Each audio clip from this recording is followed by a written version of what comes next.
Hello అండి, welcome to our channel ఉప్పు కారం మసాలా. నేను మీ అర్చన. ఈరోజు క్యారెట్తో ఒక వెరైటీ చేయాలనుకుంటున్నానండి.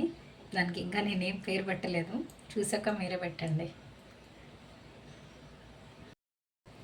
దీనికోసం ముందుగా క్యారెట్ని పీల్ చేసి పెట్టుకున్నానండి. దీన్ని చిన్నగా తురుముకోవాలి, లేదు అంటే మిక్సీ జార్లో వేసుకోవచ్చండి.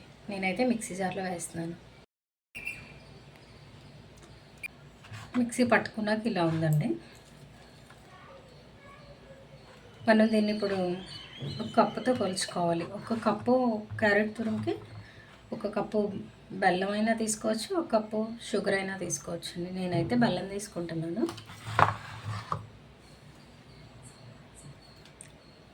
ప్రాసెస్ మొదలుపెట్టే ముందు స్టవ్ మీద కళాయి పెట్టుకొని ఇందులో 2-3 టేబుల్ స్పూన్ల నెయ్యి వేసుకోవాలండి.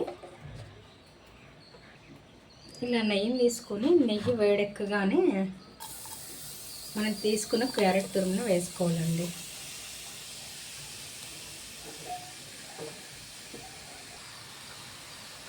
మాకైతే కప్పుతో కప్పున్నర క్యారెట్ తురుము వచ్చిందండి.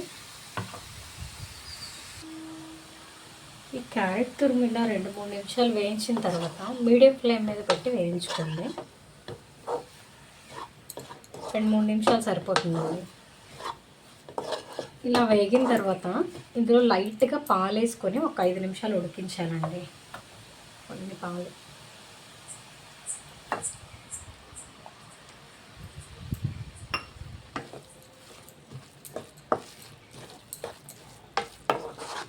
ఇది పాలల్లో ఒక 5-6 నిమిషాలు ఉడికిన తర్వాత అప్పుడు బెల్లం వేసుకున్నాం. మనకి ఈ స్టేజ్లో ఉన్నప్పుడు బెల్లం వేసుకోవాలండి. నేను చెప్పాను కదా 1.5 కప్పు క్యారెట్ తురుము వచ్చిందని, దానికి ఈక్వల్గా బెల్లం వేసుకోవాలి మనం. లేదు ఫుల్గా బెల్లం వద్దు అనుకుంటే ఒక కప్పు బెల్లం వేసుకొని ఒక 1/2 కప్పు మనం షుగర్ కూడా వేసుకోవచ్చండి.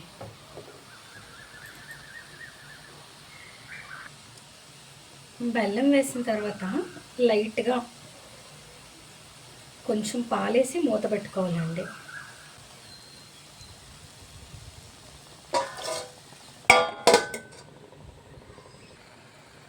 ఒక 5 నిమిషాలకి బెల్లం అంతా ఇలా కరిగిందండి. ఒకవేళ మీరు బెల్లం పొడి కానీ షుగర్ కానీ వేసుకున్నట్టయితే 2-3 నిమిషాలకి మొత్తం ఇలా కరిగిపోతుందండి.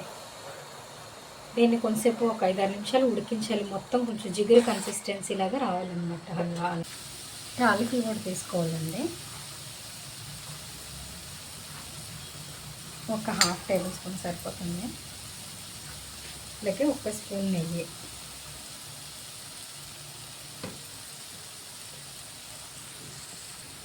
ఈ ప్రాసెస్ అంతా మీడియం ఫ్లేమ్ మీద చేయాలండి. ఈ కన్సిస్టెన్సీకి వచ్చాక స్టవ్ ఆఫ్ చేయాలి. వేరే స్టవ్ పైన నేను రవ్వను ఉడికించడానికి రెడీ చేసుకున్నాను.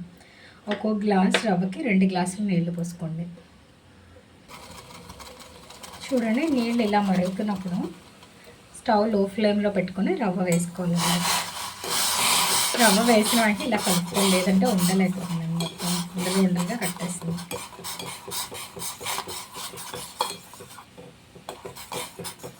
మనకి ఇది 2 నిమిషాల్లో రెడీ అయిపోతుందండి.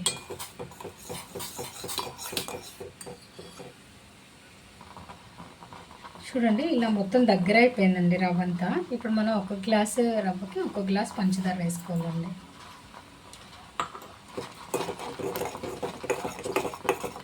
ఈ స్టేజ్లోనే దంచిన యాలకులు వేసుకోవాలండి. అలాగే 1 టేబుల్ స్పూన్ నెయ్యి వేసుకోండి.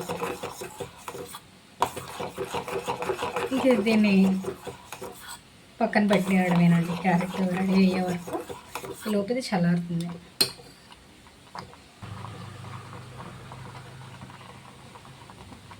రెండు రెడీ అయిపోయినాయండి. దీన్ని మనం స్వీట్లా రెడీ చేద్దాం. మనం రెడీ చేసుకున్న క్యారెట్ హల్వాని ఇలా పేపర్ మీద పరుచుకుందామండి.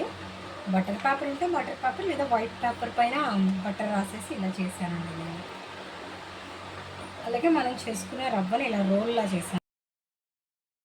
సో దీన్ని ఇలా ఫోల్డ్ చేసుకోవాలి. నేను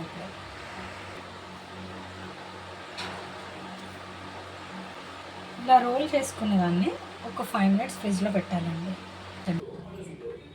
ఆ రోల్స్ని ఇలా కట్ చేసుకోవాలండి. అదొక షేపు, లేదా అంటే ఇలా ఈ షేప్లో కూడా చేసుకోవచ్చు. మొత్తం దీన్ని ఎండు కొబ్బరితో గార్నిష్ చేసుకోవాలండి.